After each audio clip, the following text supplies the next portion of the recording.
Hello, friends. You are now with Pastor James. This is The Perspective. For those of you who've been paying attention, you know recently there was a mass shooting at the Greenwood Park Mall. Well, thanks be to God. Somebody with enough common sense was carrying that day.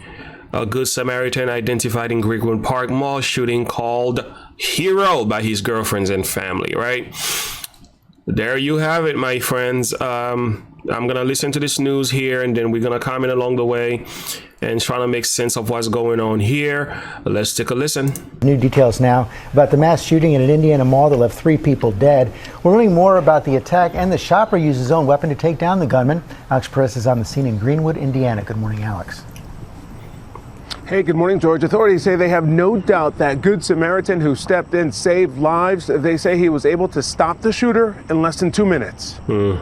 This morning, as Greenwood, Indiana authorities hunt for answers in that deadly mall shooting, investigators crediting a bystander, 22-year-old Eli Dicken, who was legally armed, with stepping in and stopping the suspected shooter before more were killed. How quickly does that bystander hero step in? Within 2 minutes.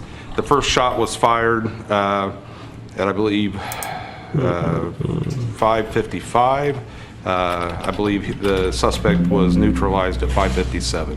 The terrifying moments of chaos and confusion unfolding Sunday evening. I heard like 30 gunshots and I just saw people running towards the store. Killed in the shooting near the mall food court, 56-year-old Pedro Pineda, his 37-year-old wife Rosa Rivera de Pineda, who were having dinner, and 30-year-old Victor Gomez. 2 others injured, including 12-year-old Bella Dick. Authorities identifying the suspected gunman as Jonathan Sapperman.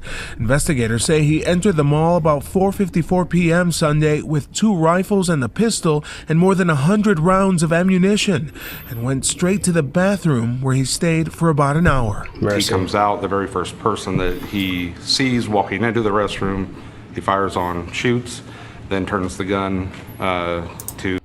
Guys, it's good to keep in mind, and a lot of people who actually have an issue with people having the right to bear arms, they have to just put yourself in the situation for a minute. Just put yourself in a situation where a madman with a gun is looking to take down as many lives as possible. What would you rather have, right? What would you rather have? In what position of the spectrum would you want to be? Would you want to be among the victim, or would you want to be among a person who can properly defend himself because of his constitutional right to carry a weapon?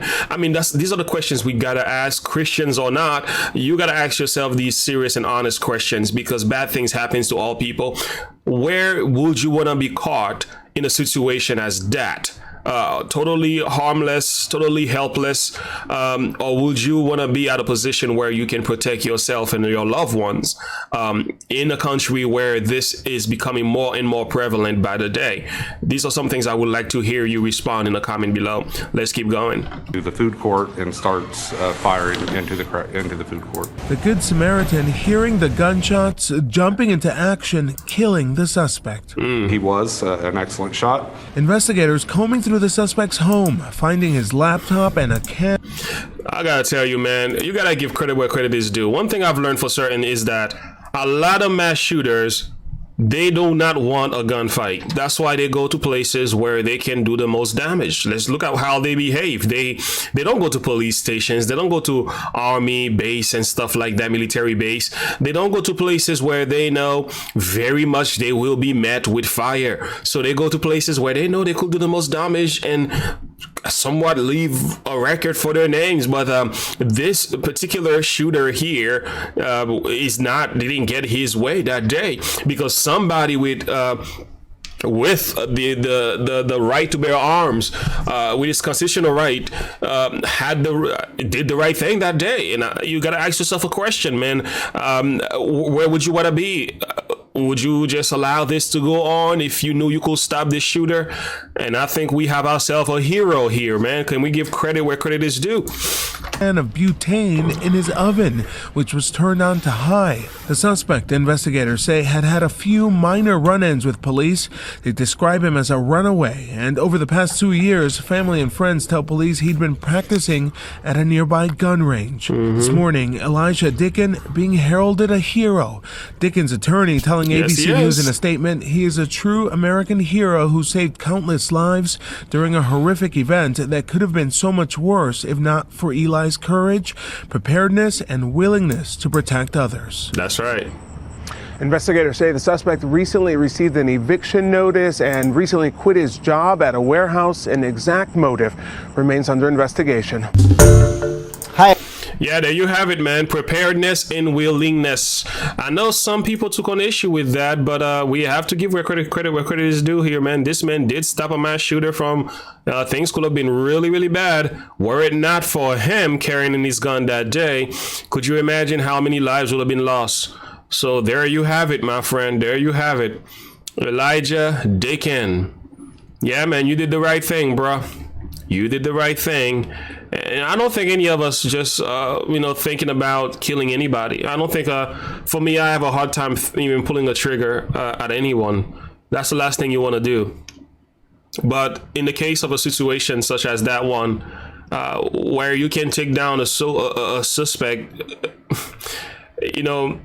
so yeah, you can save other lives. It's a choice that you just have to make. It's one of those situations where you, as a man or as a woman, you have to make the right choice. And these news need to be talked about. It seems like the media doesn't like to address news like that because it doesn't fit with this gun law narrative that they're pushing forward. And these are coming out more often. And it's good to hear that Indiana law, constitutional right to carry, was passed just recently, just in the year 2022, in July 1st. That law began. Were it not for this law, that means you can carry without actually having a license in Indiana. Could you have imagined how bad things could have been that very day? So again and again, this goes to show the problem is not the guns.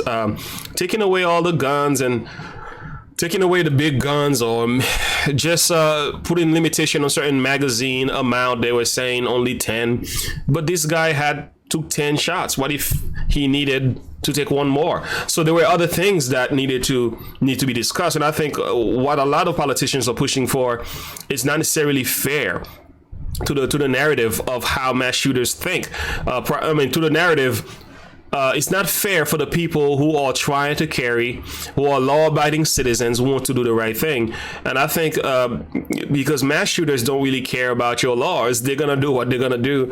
It works in their favor. The less people could ever confront them, the better it is for them to do their damage. And I think having people like Elijah Dicken, and people who have the right to carry and know what to do, properly trained, have enough self-control, owning a weapon, it's not a bad thing. Thank God for men like Elijah Dicken. He's our hero.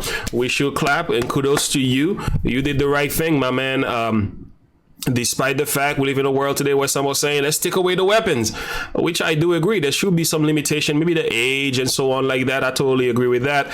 But there's a lot of gun laws already in place. It seems like they just keep pushing to take away the weapons from the people who are law-abiding citizens, because the criminals' weapons, they're not going to give it up. They're going to still use it to do their damage anyway. So what are we supposed to do? Sit back and just watch it all burn down? No. We ought to pray. We ought to pray for our family and for our loved ones. We ought to be careful, but at the same time, we have a duty to defend ourselves and protect ourselves and the ones we love. It's just the way it is.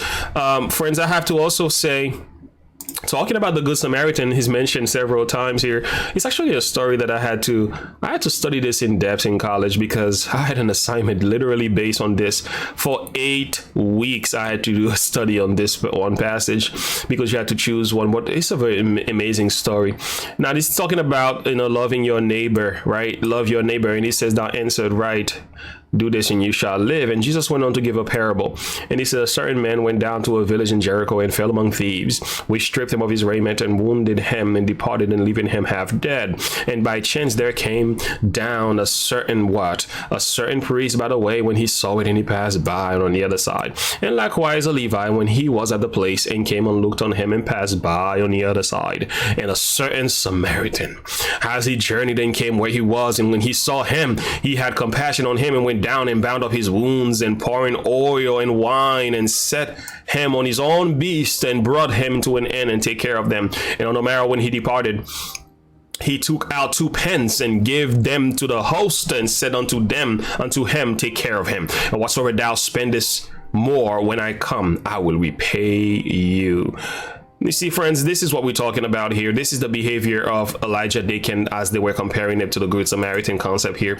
What the Bible is talking about is you can either ignore those who are suffering, you can turn your eyes, or you can act as if it's none of your business, or you can be ready and willing to help at the proper time. And I think Elijah Dicken did exactly what he was supposed to do. And I would rather be on the side of those who's ready to protect, to care, and also willing to help at the proper time to protect as many lives as possible, rather than to sit back and watching people who are demonically possessed, people with mental illness, people who are violent to carry out their dirty deeds, and we sit back and do nothing. That's even more dangerous. Anyway, that's my perspective. What's your thought? Put that below. I'll see you on the next one. God bless you, and as always, look unto Jesus and live by faith. Have a good one. Bye.